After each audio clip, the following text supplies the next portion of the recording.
Hello, everyone, and good afternoon, good morning, or wherever you are in the world right now.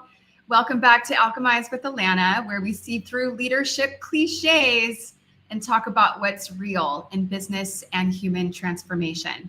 Today's guest is CB Bowman-Ottomanelli, a powerhouse in executive leadership and courage in coaching. She's a Forbes contributor and a recognizable voice in the world of executive coaching and organizational development. Our theme today is what it takes to lead with courage and clarity in corporate America, because leaders these days are being challenged in ways that I don't think they could have ever imagined. We'll explore what courage looks like when the stakes are high, how executive coaching actually shifts corporate leadership, and what it means to navigate these spaces as a woman of color in today's evolving workplace. So welcome, CB. Thank you, Alanna. It's a pleasure to be here. Fantastic. Well, audience, as always, I encourage live comments or questions while we're doing this so that CB and I can address them. And if you're catching the recording, feel free to comment and write questions as well, because I do check back or I get prompted on the platform. So before we dive in, I always love to ask the audience a question. And that is, what does courage look like in your workday? Does it look like speaking up? Is it making some kind of difficult or big, bold decision? Is it saying no? Or sometimes it's even just asking for help. Drop it in the chat and you might be surprised how many people can relate. So, CB, here are some questions for you. Strategic courage. When people hear that, they might think of taking bold risks, but what does it really mean in the day-to-day decisions of a corporate leader? You know, oftentimes we think about, and I'm going to get to your answer, your question. We think about courage as something that is massive, like running into a burning building to save a child, or jumping into a pool when you can't swim to save a dog. And that is courage.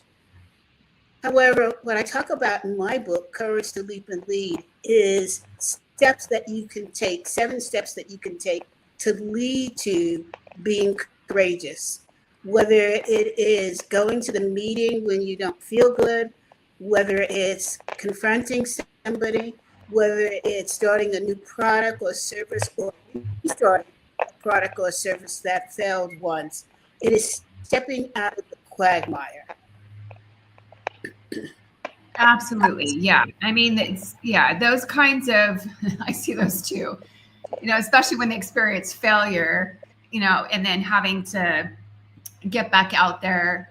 It has to do with executive presence, or their brand and how they show up or how they're respected and seen as a leader. So I see that too. Yeah. Anything else you want to say about that? No, I think one of the things that I talk about is strategic courage. Now, this is very different than courage as a blanket. Strategic courage means that you're taking step by step by step to get to your goal. And it's recognizing the things that may hinder you, recognizing why you're in a quagmire to begin with, and not feeling upset about it, but using that as a learning lesson to leap into the next phase, which is to come back and revisit and move forward. Yeah. Well, and with that, where do you see is to move forward? Sometimes it means tapping into their internal compass or confidence level. So where do you see leaders confusing confidence with courage? I don't know that there's a separation between the two. You have to have courage. You have to have confidence in order to get to courage. Now, sometimes we all feel down, like we have not succeeded, and that affects our courage. But if we can break up that feeling into pieces that we can solve, then that gives us strength to move forward in a courageous manner. So it's like people, how do you eat an elephant? It's bite, bite, bite, bite, bite. Not that I want to eat an elephant, but that's Right. it's a metaphor for how you tackle things that are holding you back or pulling you down.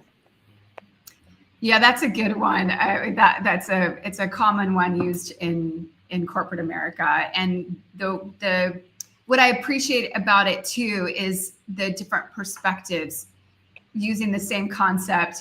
You know, if you're standing by the tail, you're going to see one perspective. If you're standing in front of the elephant by the trunk, you're going to see another. And so, yeah. So although it's, you know, tackling things piece by piece, bite by bite, it's also, you know, connecting with what is your perspective and what value or contribution can you bring in that moment, which might then contribute to courage. And, you know, this looking at distinction. Yeah, go ahead. Yeah, I want to build on what you said, because that was a perfect metaphor, is taking that elephant and walking around it, not just looking at it from the front or the back, and seeing what does it encompass. Because if you only look at it from one view, you'll only get the same answer.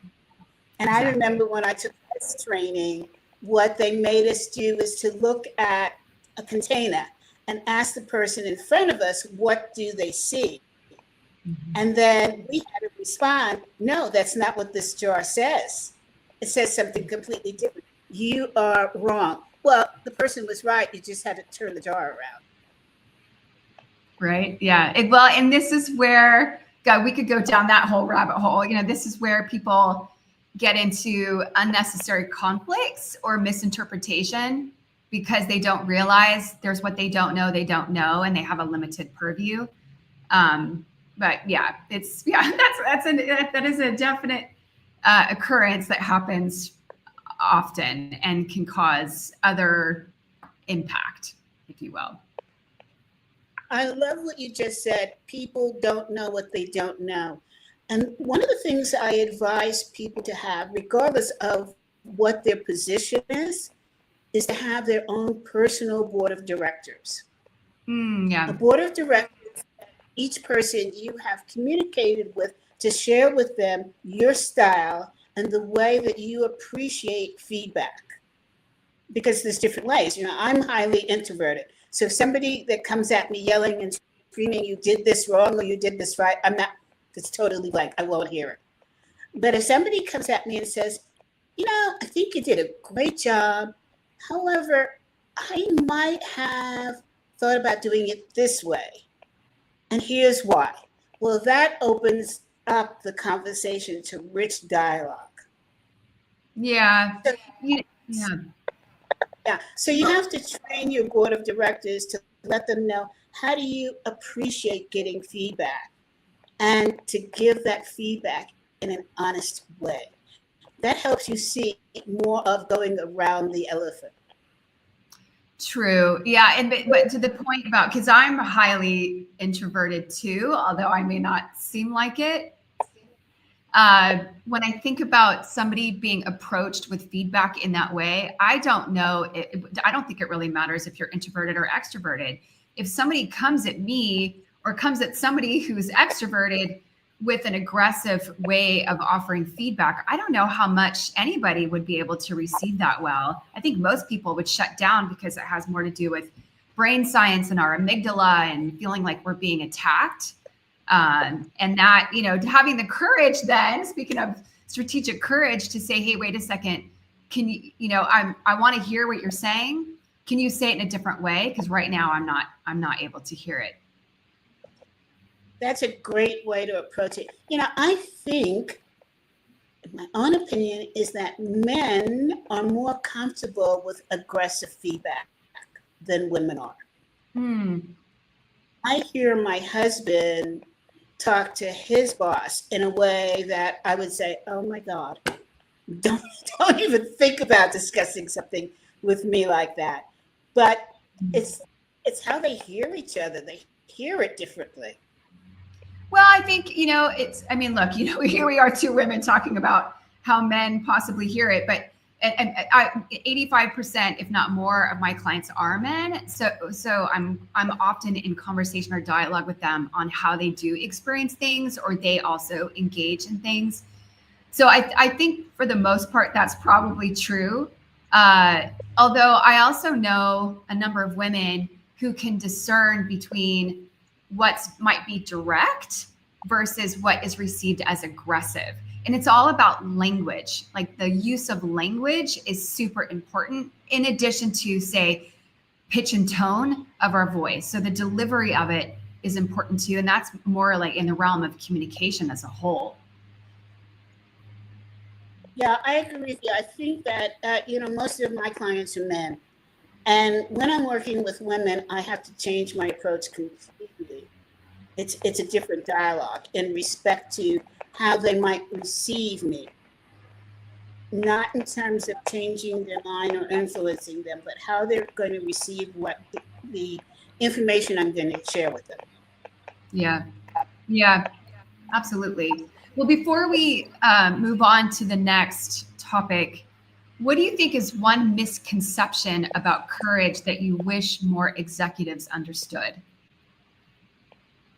I think that most executives view failure as a fait accompli, instead of looking at failure as part of the university of life.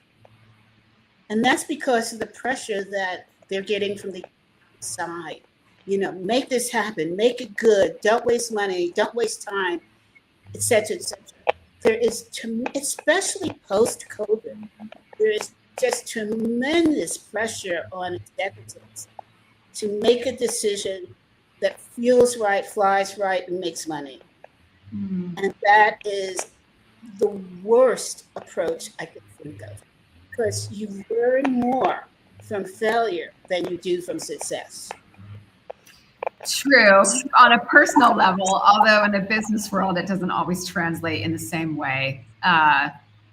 It's a really great point. And that makes me wonder, when leaders who say that they want to be courageous, but their environment rewards conformity and those expectations that you were just talking about,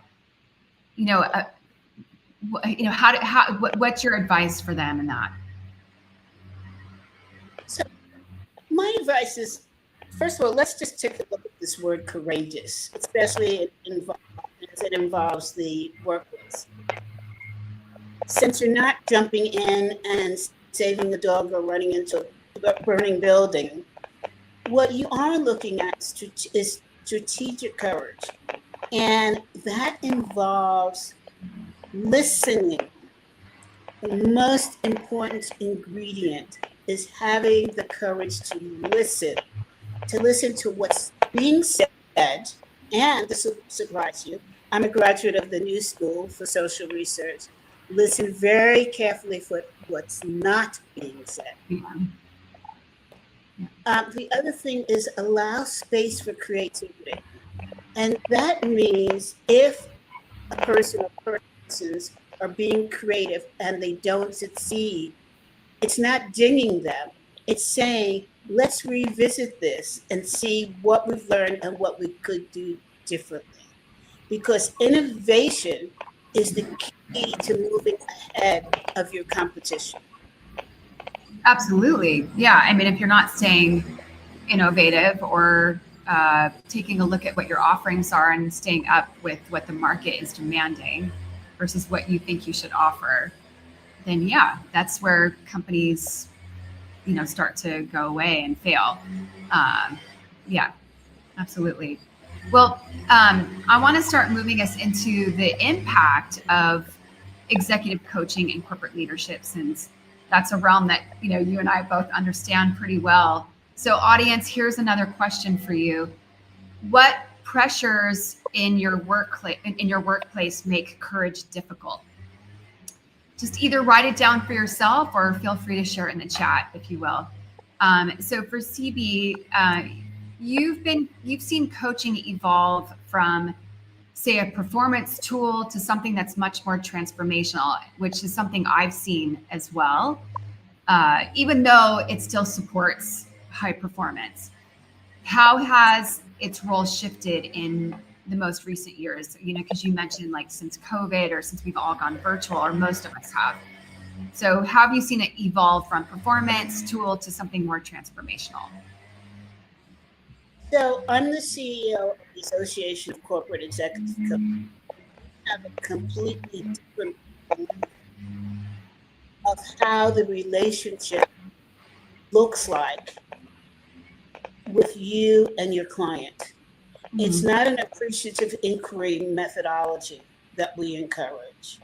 It is being an enterprise-wide business partner with your client. And what does that look like? That looks like not going in and asking the question, how are you and what do you think the solution is? Boil down. The goal is to know enough about your client to be able to cognitively hear the situation that they're in and help them get to a point where they can see it and they can respond to it. And so that means, for example, if you're going into a corporate environment and you're working with the C-suite, is understanding what their competition looks like, what their employees look like, what are their goals, what are their failures, what has transpired to lead them to this point. And being with them together and identifying solutions. Yeah, there was this makes me think of a client that I had where he was a sales leader, and there were some complaints about his organization not closing as much business as what was expected in the quarterly goals. And the more I started to ask questions and poke holes into what was occurring, and I said, well, wait a second, at what point in the process are things breaking down, or does it feel like there's an obstacle? And it actually was occurring much earlier in terms of the marketing leads. And I said, so what's going on with that? So, so you guys are expected to take the baton and carry it forward at this point in the juncture, but what's occurring before that? And what I helped him realize is it wasn't a sales problem. It was a marketing problem, because he was telling me all the efforts that the marketing organization were making to generate leads, and he wasn't getting them. But yet they were just merely, the company, the more senior leaders were looking at the numbers coming in and saying, oh, sales is a problem. And so I had to help him then coach him on how he's going to go back and talk with his strategic partners internally on how to have a different conversation to see what else they could uncover and approach it in a different way versus just accepting that the burden is on them. Yes. That was, in fact, being an enterprise-wide business partner. Absolutely. Yeah. That's where I have a lot of fun. I love digging into that kind of stuff with leaders and, operationally or organizationally what's going on. But speaking of coaching. Yes. I just want to add one point. What you just said is very important, because there are a lot of people out there that call themselves coaches. And they may be coaches according to old definitions. But these days, if you walk into a CEO's office or anyone else in the C-suite and you say, so tell me what the problem is and tell me what you feel the solution is, you're going to be shown the door. Because if they knew that, they wouldn't need you. So it's your responsibility to come in with wider eyes, a 360 view, so that you can appropriately support that client. And you just demonstrated it. Oh, thank you. Yeah, no, that was probably wasn't so fun for him, and me poking holes where he wasn't expecting, and supporting him in a direction that he also wasn't expecting. But it's I don't know about you, but it's like making sure that we're addressing the real problem. versus what's just appearing on the surface, right? Like part of our job is to dig and find out what's going on underneath the hood with absolute curiosity. And because they're in it, they can't always see it. And so as an objective collaborator and partner for them, or support system or guide, we can sometimes see things that they can't. Absolutely. You're right on target. Yeah, awesome. Well, I'm curious too, from your perspective, when you're coaching corporate executives, what do you see as one of the hardest patterns for them to break? Not listening. Yeah. Keep going. What else? Say more about that. That is the main reason. I love the story, and I won't say which CEO this is, but he was head of a Fortune 500 company, and he received coaching. And a very well-known, extremely well-known coach and mentor in our field said, well, what have you learned? And his answer was, I've learned to shut up. Yes. So you probably recognize the people I'm talking about, but I had that happen to me in running and leading the Association of Corporate Executive Coaches with my advisory board. And one day they said to me, CB, we don't understand what our role is. And I said, what? We've been meeting for 2 or 3 years. How could you not understand? And they said to me, well, each time we meet, you tell us what you've done and how we're growing and what's going on. We never tell you what we think and how to make it better. I became very insulted. I said, what? Okay, so you don't want to hear my perspective. I won't talk. And the next meeting, I didn't talk. And at the end, they said to me, so what do you think? And I said, no, you told me not to talk. When I finally got over myself, I realized that ACEC had grown so much by my listening to them that I just learned, oh my God, that story I heard was correct. You need to just zip it. Because the minute you speak as the leader, you create silence in the minds of people that you're wanting to get information from. Yeah, it can have that impact, and they don't realize it's, they think they have to know everything. They think they have to have all the answers. Yes, you need to have presence. Yes, you need to have bold leadership. And of course, being able to have a longer term vision and make decisions and really lead. Like, what does it mean to be a leader, to then have followers? All that to say, when you're in a room, whether it's virtual or in person, what space are you creating for others to show up? Because you're not running the company yourself, right? You're the head of the company. Yeah. You're the top leader, or depending on where you are in the organization. All that to say, there are people that are making things possible and actually doing things in the trenches that you don't even know about. So there's information and knowledge that they don't actually have, and they don't always fully understand that. And there's a reliance on the reporting structure to receive it and get it. And sometimes there's gaps. And that is called a lack of strategic coverage. 100%. Yeah, absolutely. So, there's coaching sometimes is hard to measure in terms of ROI.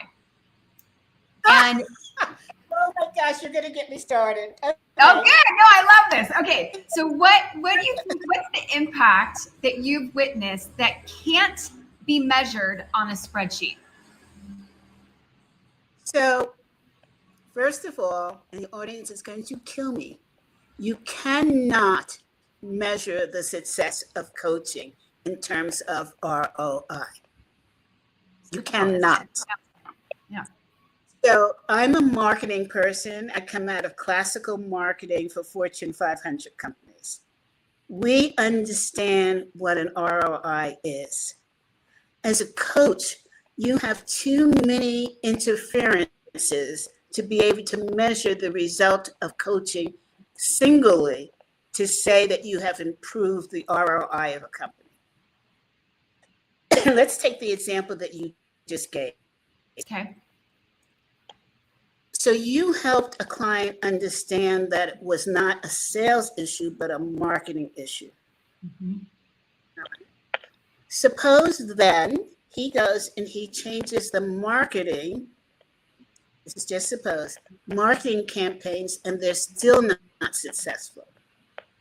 Can you say that you had an ROI impact?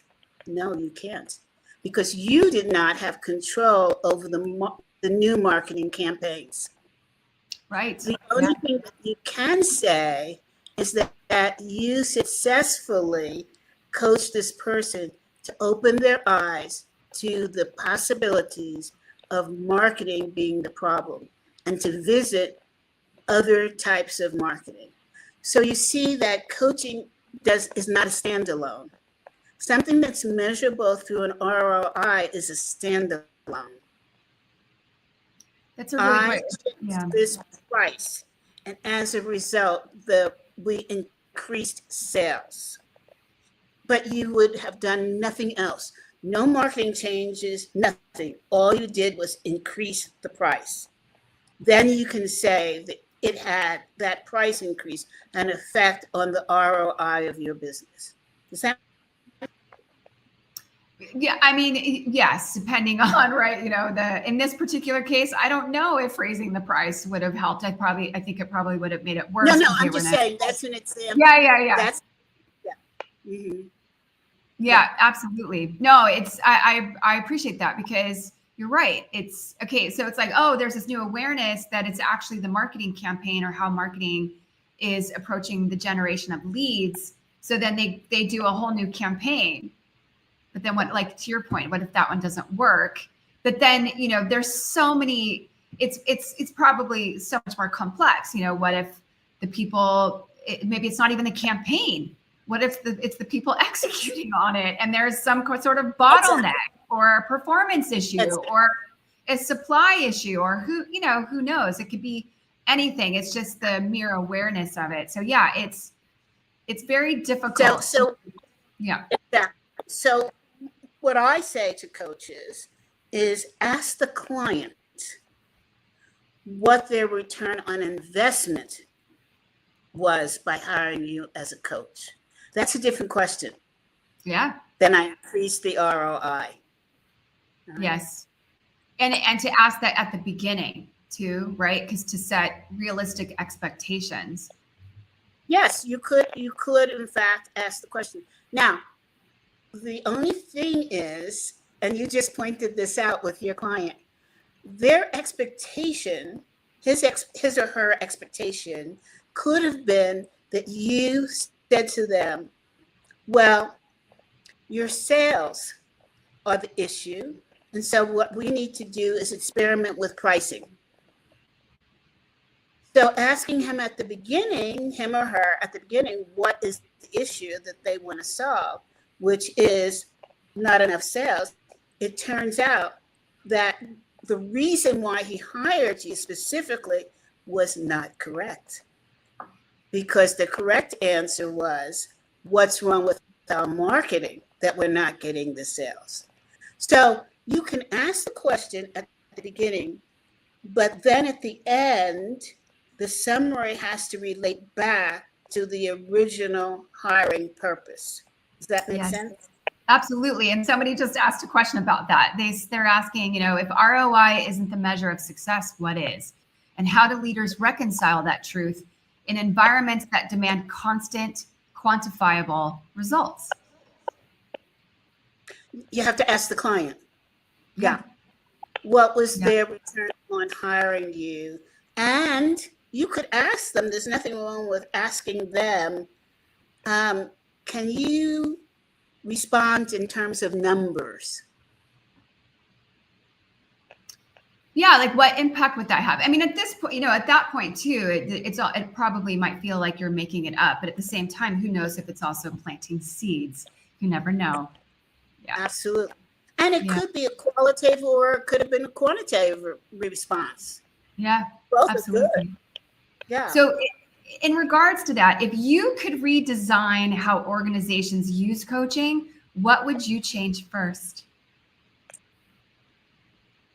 Oh, you're going to get me in big trouble. Oh, that's okay. I love this. No, this will make It's this just more us, interesting and juicy. Yeah. Many people hire based upon an organization that has given a credential to somebody. Mm-hmm. Okay.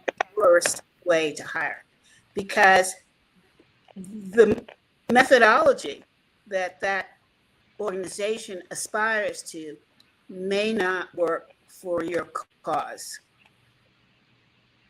Mm-hmm.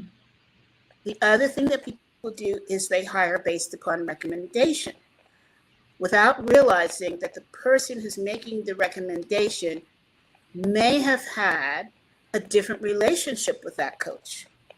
They may have had a different communication style with that coach than you do. So there are a lot of factors involved in hiring a coach, and hiring the right person for you is critical. Yeah, it's really personal, isn't it?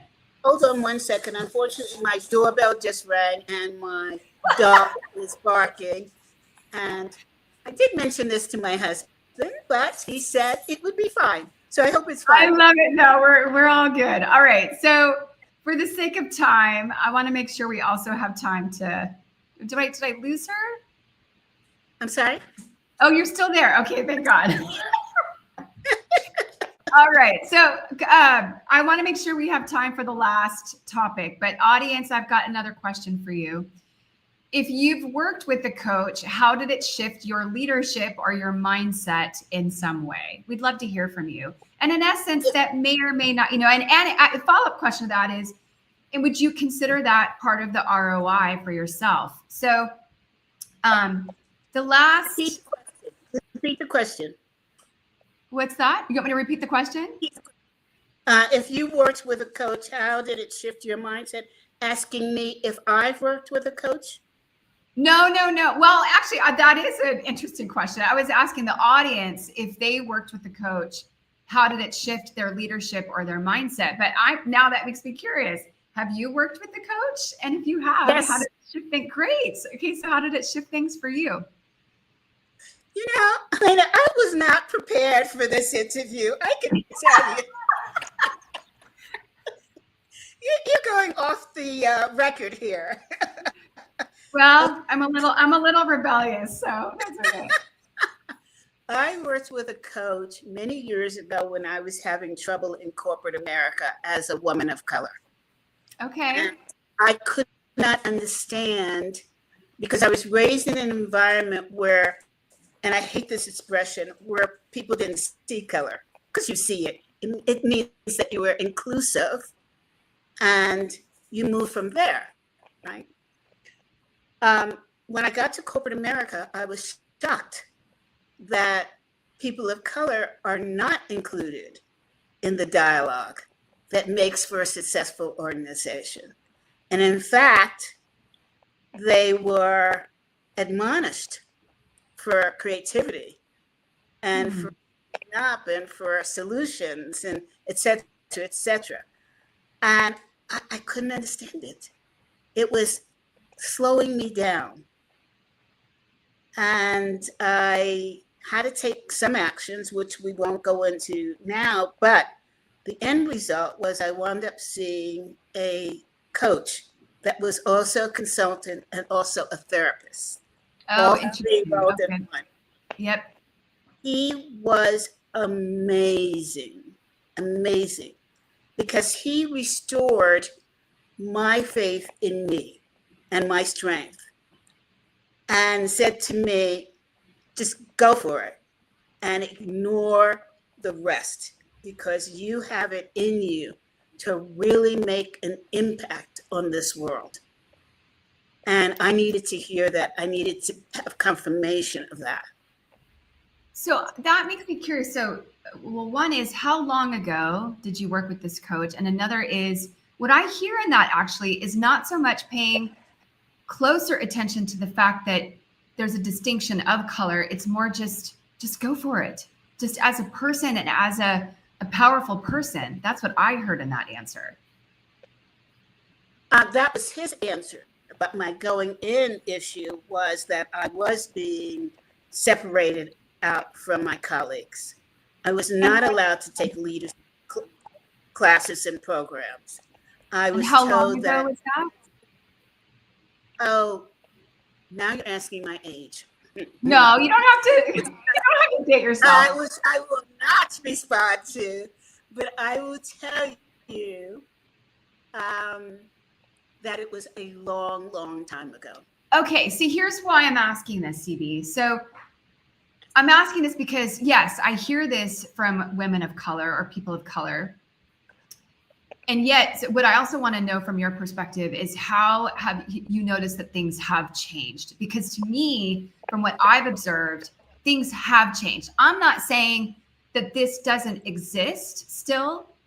It does. I mean, as a woman, period, I've experienced things. And there's just people in the world that have judgments or biases no matter what. All that to say, how have you noticed that things have changed since you've grown in that way and you had that experience? What I noticed now is that discrimination has become more sophisticated. Oh, interesting. In what way? So a person might not say, look, let's go back to my original thought. A person may not ignore you. Okay. I recently received, it was last year, when I was working, after the release of my first book, Courage to Leap and Lead, I received a letter from somebody who said to me, "How dare you write a book on courage? I invited you to my meetings, my master classes on courage, and you have copied us. And I will not support your book or anything that you do." And I wrote back and I said, "You don't own the word courage.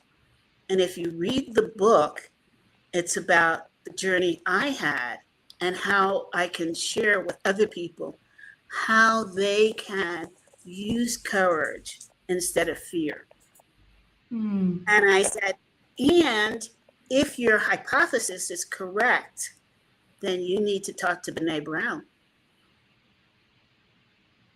Yeah. Who came before you. So absolutely. That was a sophisticated source of discrimination.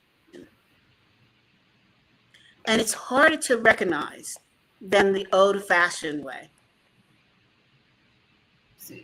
Yes, and I'm curious how that relates to, maybe it doesn't, but how does that relate to being of color? Yeah. So you're stopping the person of color from their journey. If he had read the book first, he would have realized that he was going over the top and trying to block what I was doing. I'll give you another example that may help you see it better. I belong to a group of people, and we had a WhatsApp. We have a WhatsApp, and I wrote something on it that was personal. It was not private, but it was personal. And this woman wrote to me and said, "I trust that you're new to this channel, and this is not the kind of thing that we do. I hope I'm helping you." 2 months later, she did exactly the same thing. Now, the person who wrote this to me was not a person of color. So you have to look at, in this new sophistication of racism, you have to be sophisticated enough yourself to recognize and ask, where is this going and why is this happening?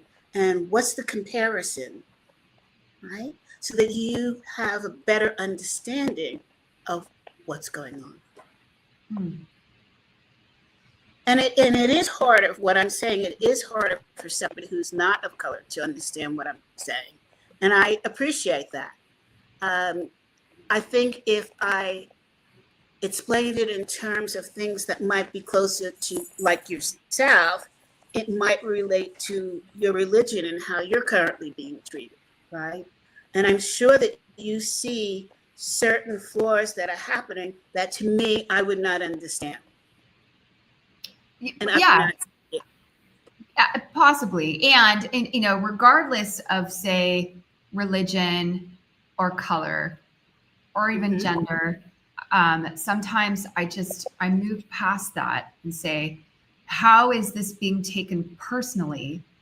That if none of those were a factor, that's where the real growth can happen. That is where the real growth would happen. But it's not, you have to recognize that it is happening. And then you have to evaluate whether the person who's doing this, looking, seeking to grow. Because if they're not, then the question becomes, are you wasting your time? Right. Now, I did have a situation that was similar, and that person, I happened to pick up the phone and say, this was my experience of what you did. And the person was mortified. We became good friends after that because it wasn't what the intent was. And at her position as CEO, she needed to be really careful about making the kinds of assumptions and statements and understanding how that was going to be received by a person of color. So part of your board of directors that we talked about earlier is to have all different kinds of people at all different levels, shades, languages, so that you can hear, they can listen and say, I'm not sure you're correct, or what other way would you approach this? Or do you want to spend your time with this? Or how important is the situation to you? So there are so many aspects that we don't think of in normal daily life. Yeah. There was a company I worked for, and I was part of the sales team. And we had our, a week offsite yearly kickoff in Vegas. And we went to a show that was very entertaining, also a bit racy in terms of the humor. And the MC host was cracking jokes, addressing anything you could possibly imagine. And they were actually able to do it in a way that everybody in the audience at least found funny. Well, one of the channel partners came early that night because they were doing a presentation the next day. And so they came to the show with us. And the next morning, the person from that company decided to continue on with that type of humor. And he made a joke about Jews. And my jaw dropped. I just was like, did he just say what he just... And what was interesting is my colleagues, I was the only Jew in the room. My colleagues, one of them leaned in next to me and he said, I'm so sorry that he just said that. And I said, thank you. I think I'm still processing what he even just said. And it was fascinating because at that point, I just tuned out. I heard nothing after that comment. And after the presentation was over, I went to the restroom and I realized that it was quite upsetting for me. And I hadn't heard anything like that in a really long time, at least in that way. And my colleague said, say something to our manager about it because that's inappropriate. And I was like, yeah, you're right. So at the airport, when we were all leaving, I went up to my manager and I said, hey, I need to share something with you. So I said something to her. I got a call from that man and he apologized. And he said he in his own way, if I was just in the realm of just really listening and really hearing his apology in the best way that he knew how to give it, he said, I live in Texas and I'm in the South, and we're just in conversations where that kind of humor just comes up. And he said, I just didn't think about it. And I said, I appreciate your honesty. I accept your apology. And if I may, I also want to offer that you just never know who's going to be in the room. And you might want to better assess what you're saying and how you're saying it and who it might impact. Because I don't know, in a different context, maybe I would have found that funny, but in this context, I didn't. So I appreciate your apology and reaching out. And that was a really interesting thing for me. I hadn't had to address anything like that in quite a long time. And I know I've taken this very on a different route. And the last question I want to ask you is... I just want to say something to you. Kudos to you saying something, because it is so hard. It is so hard. And what makes it even harder is understanding when you should speak up and when you don't speak up. I just want to give a quick example. Yeah. My husband is Italian. When I lived in New Jersey, my neighbors were Italian, and they were so close to me. I mean, I can't even begin to tell you. I was there at Thanksgiving dinners and everything. I wasn't married then. Above her kitchen sink was a statue of Aunt Jemima. Oh, interesting. Now, okay. Should I have said something or not? This woman was older than me, and I decided not to say a word. Because to her, one day we were talking about it just in terms of statues and collecting, to her it represented home, cooking, which she did for her husband all the time, because in the Italian households of that gender, the women did the cooking, right? And cooked damn well, I must say. But that's good, yeah. My husband just taught me how to make sauce. Now I could outdo him. I love it. But yeah, so you have to pick your, I don't want to say battles, but it is an appropriate word. You have to pick when the person who is displaying this doesn't understand and has a completely different perception as this man did. But in this case, we're talking about somebody who grew up in a generation and in a race that was different. And so why make her feel bad? You know what I'm taking away from this? This is fascinating. Like this, I never know where these conversations are going to go. I do have one more question for you, but this brings us home in a whole interesting way, which is having the courage to not say something, right? Yes. So there's the courage of when to speak up and say something or say no to something, right? Yes. And then there's the courage, and that's something that I've been practicing a lot more in my life, and I'm seeing a huge benefit to it of not saying anything and just letting things be. And it's so interesting how either it just goes away and the intensity of how it might impacted me doesn't have a hold on me, or because I didn't say anything, the other person comes to me on their own. And it's it's fascinating. Yeah. And sometimes it's a question of just biting your tongue, as you said. Yeah. I know somebody who did something recently this week that I know was absolutely wrong. And I tried to talk to the person and they weren't hearing it. And I suddenly realized they're in a incredible stress mode at this point. So now I just have to wait until an opportune time. And I know the person will hear me then. Yeah.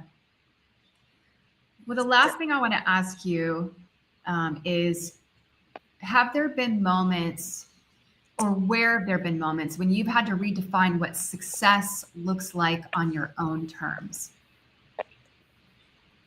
Yes, absolutely. When I had one example.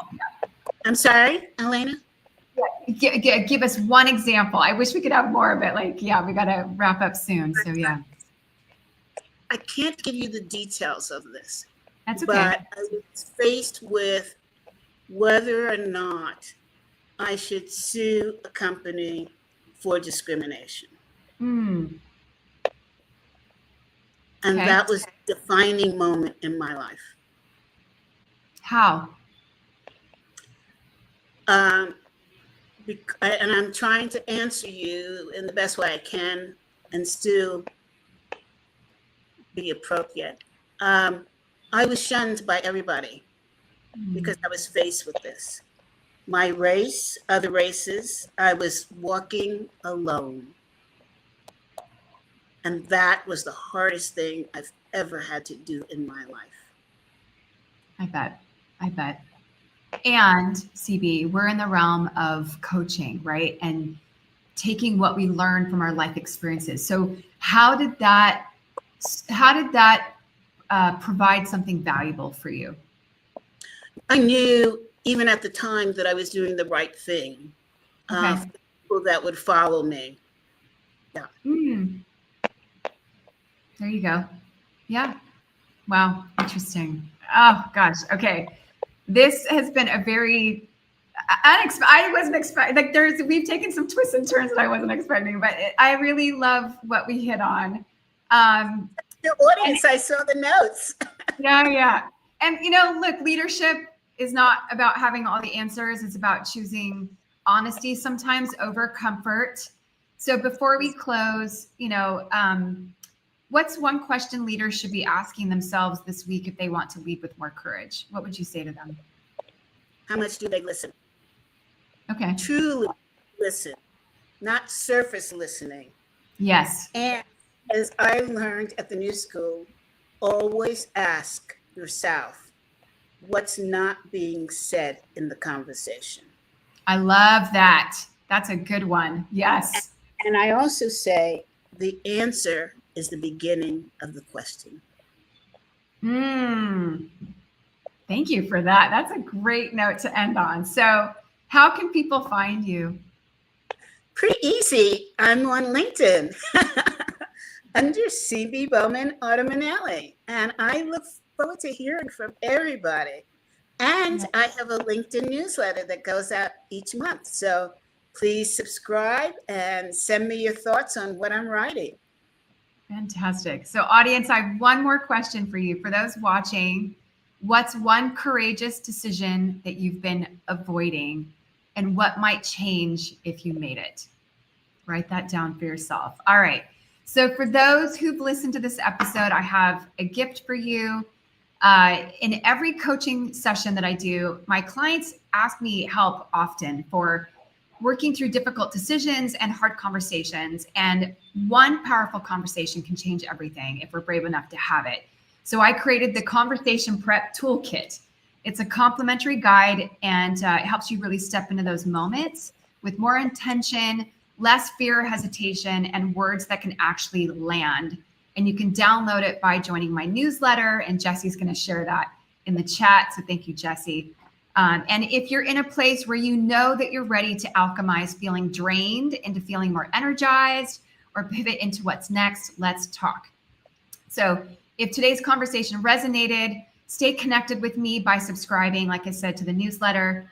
And you'll get information about new upcoming Alchemize with Alanna episodes, which are live. And I also have a pre-recorded podcast called Defy Limits. I'll be sending some other coaching tips and anecdotal examples. Also, like and follow my business page. I love my life coaching, so you don't miss future lives. And also share this episode with someone who's ready to turn their own adversity into power. I'm Alanna Levenson, and this is Alchemize with Alanna. Thanks for listening, and we'll see you next time. And CB, thank you again for being here. Thank you so much. It's been an incredible pleasure.